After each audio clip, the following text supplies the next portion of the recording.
இசைஞானி இளையராஜா ஆதிக்கத்தால சினிமால தொடர்ந்து தாக்கு பிடிக்க முடியாம போன ஒரு இசையமைப்பாளரை பத்தி இந்த வீடியோல பார்க்கலாம் வாங்க. தமிழ் சினிமால இளையராஜா கொடிகட்டி பறந்துகிட்டு இருந்த காலத்துல புதுசா வந்த பல திறமையான இசையமைப்பாளர்கள் ஒரு சில படங்களோட காணாம போனாங்க. இதுக்கு காரணம் புதுசா வர்றவங்களோட சேர்ந்து எந்த இயக்குனராவது வேலை பார்த்தாங்க அப்படின்னா, அந்த இயக்குனரோட எந்த காலத்துக்கும் சேர்ந்து அவங்க படத்துக்கு இசையமைக்க மாட்டாரு இளையராஜா. இதனாலேயே இளையராஜாவை பகச்சுக்க விரும்பாத இயக்குனர்கள் புதுசா வந்த இசையமைப்பாளர்களை ஆதரிக்க மாட்டாங்க. இதுதான் சினிமால அன்னைக்கு இருந்த நிலைமை. இப்படி இருந்த காலத்துல வந்தவர் தான் இசையமைப்பாளர் தேவேந்திரன். திருவெற்றியூர்ல இருக்க ஒரு ஸ்கூல்ல மியூசிக் டீச்சரா தன்னோட வாழ்க்கையை தொடங்கினாரு தேவேந்திரன்.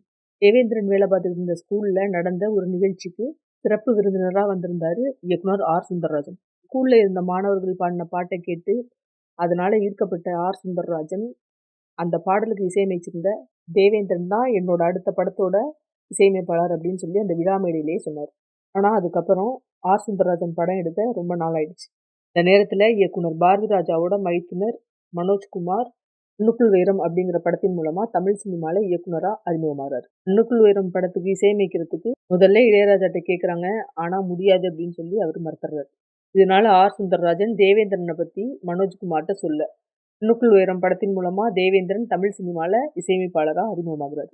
இந்த படத்துல வர்ற பொங்கியதே காதல் அப்படின்னு தேவேந்திரன் இசையமைச்ச பாடல் பெரிய அளவுக்கு ஹிட் ஆகுது. இதுக்கப்புறம் இயக்குனர் பாரதி ராஜா இயக்கத்துல வெளியான வேதம் புதிது படத்துக்கும் இசையமைக்கிறாரு. வேதம் புதிது படத்துல வர்ற பாடல்கள் பின்னணி இசைக்காக பெரிய அளவுக்கு பேசப்படுது. குறிப்பா வேதம் புதிது படத்துல இடம்பெற்ற பாடலான கண்ணுக்குள் 100 நிலவோ அப்படிங்கிற பாடல் பெரிய அளவுக்கு ஹிட் ஆகுது.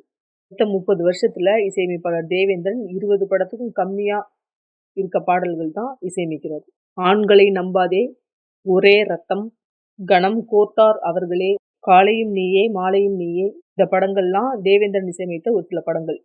கடைசியா இசையமைப்பாளர் தேவேந்திரன் இசையமைச்ச படம் பச்சை விளக்கு அப்படிங்கிற ஒரு படம். இளையராஜாவை விட தேவேந்திரனுக்கு இசையை பத்தின அறிவும் அதிகம், ரொம்ப திறமைசாலியும் கூட. ஆனா அவர் அதுக்கு தகுதியான வெற்றியோ புகழையோ அடையவே இல்லை அப்படின்னு இயக்குனர் பாரதி ராஜா ஒரு நேர்காணல்ல சொல்லியிருந்தாரு. அவர் சொன்ன அந்த விஷயமே அவருக்கும் இளையராஜாவுக்கும் நடுவுல ஒரு பெரிய பிரிவை உண்டு பண்ணுச்சு. இந்த வீடியோ உங்களுக்கு பிடிச்சிருந்தா லைக் பண்ணுங்க, ஷேர் பண்ணுங்க, சப்ஸ்கிரைப் பண்ணுங்க. நன்றி.